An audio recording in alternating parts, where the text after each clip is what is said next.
ओम त्र्यंबकं यजामहे सुगंधिं पुष्टिवर्धनम् उर्वारुकमिव बंधनात् मृत्युर्मुक्षीयमामृतात्। भगवान श्री सोमनाथ महादेवना चरणમાં વંદન કરી પતિત પાવની શ્રાવણ માસની પૂર્ણાહુતિ તરફ જઈ રહ્યા છે ત્યારે શ્રાવણ માસના અમાવસ્યાનો દિવસ પરમ પવિત્ર મનાય છે। શાસ્ત્રમાં અને પુરાણોમાં ખૂબ જ મહત્વ છે। શિવ પુરાણમાં પણ ઉલ્લેખ છે કે અમાસના દિવસે કરેલું કર્મ છે એ કોઈ દી વ્યર્થ જતું નથી। ઉત્તમ દત્તમ દ્રવ્યમ ચ, હોમેલું દ્રવ્ય અને દીધેલું દાન કોઈ દી વ્યર્થ નથી જતું। એમાં પણ અમાસના દિવસે કરવામાં આવેલું કોઈ પણ દાન છે એ અક્ષય પાત્ર બની જાય છે। તો એવી પરમ પવિત્ર શ્રાવણ માસની આવતીકાલે આપણે અમાસ છે, એ અમાસના દિવસે ભગવાન શ્યામ સદાશિવ મહાદેવને ભજવાનો દિવ્ય અવસર એટલે કે અમાવસ્યા।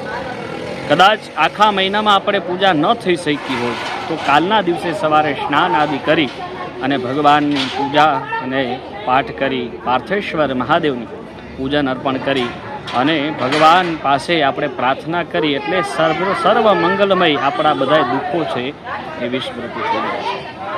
ખાસ કહેવાનું કે આ વર્ષે દુર્લભ યોગ છે, શનિવતી અમાસ છે, બહુ મોટો યોગ છે અને આ અમાસના દિવસે કરેલું કર્મ છે એ કોઈ દી વ્યર્થ જતું નથી।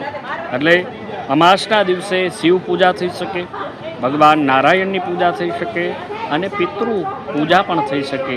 આ દિવસે સ્નાન કરી સવારે ભગવાનની પૂજા પાઠ કરી, તર્પણ પૂજા કરી, યજ્ઞ કરી, બ્રાહ્મણો અને ગરીબોને ભોજન કરાવી અને દાન દક્ષિણા આપી, ખાસ કરી અને કપડાનું દાનનું કારનું મહત્ત્વ છે અને વસ્ત્રદાન કરવાથી અક્ષય લોકની પ્રાપ્તિ થાય છે અને બધાય દુઃખોમાંથી મુક્તિ મળે છે। એ સિવાય ખાસ દર્શક મિત્રોને સ્ટ્રીટ ન્યૂઝના માધ્યમ દ્વારા ખાસ કહેવાનું છે મારે કે કાલે અમાસના દિવસે કદાચ આખો મહિનો આપણે મહાદેવની પૂજા ન થઈ શકી હોય તો કાલે સવારે દૂધ લઈ થોડાક એમાં કાળા તલ નાખી, થોડુંક મધ નાખી અને આ ત્રણેય સમન્વિત ભગવાન મહાદેવને જો અર્પણ કરવામાં આવે તો આખા મહિનાનું પુણ્ય છે એમાં પ્રાપ્ત થાય છે।